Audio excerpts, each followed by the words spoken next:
को नमन। हमारे कोटड़ा के कुकावास से दूर दूर से पधारे हुए मुखी मुतवीर कोटवाड़ और हमारी माताएं बहनें और नन्हे मुन्ने बालक बालिकाएं, सबसे पहले तो मैं इस प्रकृति को नमन जोहार करता हूँ। साथ ही साथ भाई मन्नारे जगदीश भाई पांडोर को भी नमन जोहार करता हूँ और बाबा साहब अम्बेडकर को भी नमन जोहार करता हूँ, क्योंकि उनकी बदौलत से आज मैं आपके सामने बोल रहा हूँ। भारत के संविधान में आर्टिकल 19 में बोलने का सबको अधिकार है, भले छोटा बालक हो, बड़ा आदमी हो, बुजुर्ग हो, बालिका हो या हमारी माताएं बहनें हैं। आर्टिकल 19 कहता है आप किसी भी आदमी के सामने खुलकर अपनी बात रख सकते हैं, भले आपका यहाँ एमएलए हो, यहाँ का सरपंच हो, यहाँ का प्रधान हो, भले देश का मुख्यमंत्री राज्य का मुख्यमंत्री हो, देश का राष्ट्रपति हो या फिर देश का प्रधानमंत्री हो, उसके सामने आप खुल के बोल सकते हो, नन्हे से नन्हा बालक और बड़े से बड़ा बुजुर्ग, क्योंकि ये अधिकार आपको दोनों सरकारों ने कभी नहीं बताए। अगर आज हम जाके किसी आदमी के सामने कहते हैं बोलने के लिए, अरे बैठ जा, नीचे बैठ जा, थे बोल तो नहीं आवड़े, लेकिन बोलवानती हमारे को अधिकार है, जन्म लीधु है तो बोलवानती अधिकार है। ये भगवान ने हमें अधिकार आलियो, प्रकृति ने वो अधिकार दिया है और बाबा साहब अम्बेडकर ने हमको अधिकार दिया। तो सबसे पहले जितने भी नन्हे मुन्ने बालक बालिका हैं स्कूल में पढ़ने जाते हैं, उनको कहना है कि विद्यालय में पढ़ना जाना और भारत का संविधान पढ़ना है। और भारत के संविधान ने तो यह भी कहा है कि आर्टिकल 244 पैरा 1 के तहत देश का मूल मालिक आदिवासी है, इस धरती का मूल बीज, मूल नेटिव, यहाँ का मालिक आदिवासी है। कैसे है मूल मालिक, मैं आपको बताऊं। किस धरती का निर्माण हुआ, उस टाइम पहला बीज आया मानव और पहला बीज ही मानव बना, आदिवासी बना। हमको जाति और धर्मों में बांट दिया, लेकिन इस धरती का मूल मालिक आदिवासी है। और इस आदिवासी को इन दोनों सरकारों ने बारी बारी से, हमें मूल मालिक तो कहा गया, लेकिन हमें क्या बना दिया इन्होंने, नौकर बना दिया, मजदूर बना दिया। आज हमारे पास में खाने पीने के लिए अनाज नहीं मिलता है, हमारी इतनी बहुत सारी जमीन है, उसके बावजूद भी हमें खाने पीने की सामग्री नहीं मिलती है, क्योंकि इन्होंने कहीं न कहीं हमारा अधिकार जो लूट लिया। कहा गया तुम्हारे कोटड़ा में अभी डैम बनने जा रहा है, 2-3 डैम बनने जा रहे हैं, वो डैम किसी और की बनाने के लिए आदेश नहीं दिया है। यहाँ के हमारे जितने भी बड़े बड़े नेता गए, पहले कांग्रेस आई, उसने सर्वेक्षण करा और सर्वेक्षण में कहा गया कि उस क्षेत्र में जाओ और डैम बनाओ।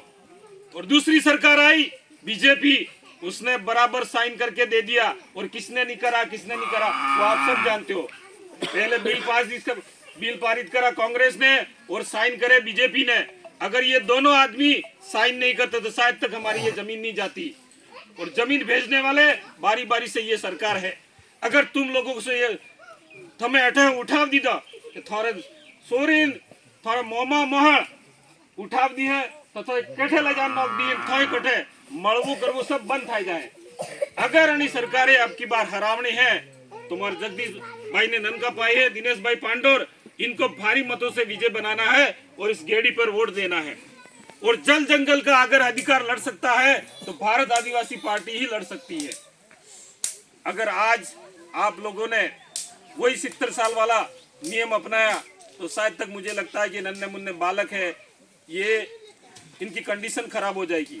क्योंकि ये दोनों सरकार चाहती नहीं है कि आदिवासी पढ़े और लिखे और आगे बढ़े, नौकरी में जाए और कोई अच्छा काम करे। ये चाहते नहीं है कि मगरामास पढ़े रहे, टोड़ा ग्वाड़ी करे, बाकरा ग्वाड़ करे और अणामाथे में शासन करो। शासन की करता करता आज हमारे जगालीवा भी अड़ी गया और आज ने जाग गया 2023 में डीएम बढ़े जाए। और हमारी पार्टी के अगर उम्मीदवार दिनेश जी पांडोर को अगर आप मत देके विजय बनाते हो तो यह आदमी डंका बजा के आपका डैम तो क्या यहाँ पाल भी नहीं खोदने देगा। अगर आप दिखाते हो तो अगर वापस अगर उनकी चापलूसी करनी है तो आपको 2 साल 3 साल भी नहीं लगेंगे, यह डैम बन जाएगा और आपको यहाँ से भगा देंगे। ये नन्हे मुन्ने बालक है, इनकी कंडीशन खराब हो जाएगी। तो मैं इनसे ये भी कहना चाहूंगा कि जैसे ही जीते पहला मौका और पहली आवाज उठाओगे जल जंगल जमीन और मांडवा और ये कोटड़ा क्षेत्र में ये बांध बन रहे हैं, सबसे पहले बांध का जो निर्माण कार्य हो रहा है उसको बंद करवाए, उसके बाद में दूसरा काम करें। और दूसरा काम होगा आदिवासी क्षेत्रों में रोड, बच्चों के लिए अच्छी स्कूल है, अच्छा हॉस्पिटल और बढ़िया से हमारे बच्चों को आगे भेजे और अच्छी यूनिवर्सिटी में उनको दाखिला मिला है। और जैसे राजकुमार जी रोत ने डूंगरपुर बांसवाड़ा में आज बढ़िया सी एक यूनिवर्सिटी बनाई, कॉलेज बनाई है, वैसी की वैसी कॉलेज यहाँ हमारे कोटड़ा में भी होगी, जाडोल में भी होगी और फलासा में भी होगी। ऐसी मैं आशा और कामना करता हूँ। ज्यादा तो क्या कहूँ मैं, कहने को बहुत है लेकिन बहुत सारे वक्ता है और ज्यादा कुछ नहीं कहूंगा। मेरा ये कहना है कि ये हमारा निशान है, अना निशान माथे वोट आलवो है और अना नीचे ये डोटी भी आवे उना जोन पसे वोट आलवो है और हमारे दिनेश भाई पांडोरे विजय बनावना है। इसी बात को मैं विराम करते हुए जय जोहार, जय प्रकृति, जय कुदरत, जय बिल प्रदेश। जाने से पहले एक बात और कह दूंगा कि जोहार नाम का जो विरोध करते हैं, अभी हमारी माँ थी, हमारे बुजुर्ग आए थे, उनके सामने यूं झुककर बोली तो वही जोहार है। सही बात। जोहार का मतलब वही है। और हमारे दादा मोटा दादी मोटी आई पहल की था कि राते राते सोरा लेटरिंग आ जाती, मतलब बांधने ओंगो आ जातु तो जोड़ी में कहता कि सुला बापसी, कहता जोहार सुरा बापसी, राते राते थार सोरा अगर जाए न देने देने मार सोरा अगर जाए, जोहार बापसी। तो वही जोहार है। न तो हम राम का विरोध कर रहे हैं, न किसी भगवान का विरोध कर रहे हैं, हम प्रकृति पूजक हैं। और आज भी हम देखते हैं कि हमारे दादा परदादा भूमिया को पूजते हैं, हमारी पूजा पाठ पद्धति होती है, रात को आरती करते हैं, हमारी जोगड़ियों को पूजते हैं, जो भी काम करते हैं हम राज को पूजा पाठ करते हैं, पद्धति करते हैं, वही जोहार है। इसी बात को मैं विराम करते हुए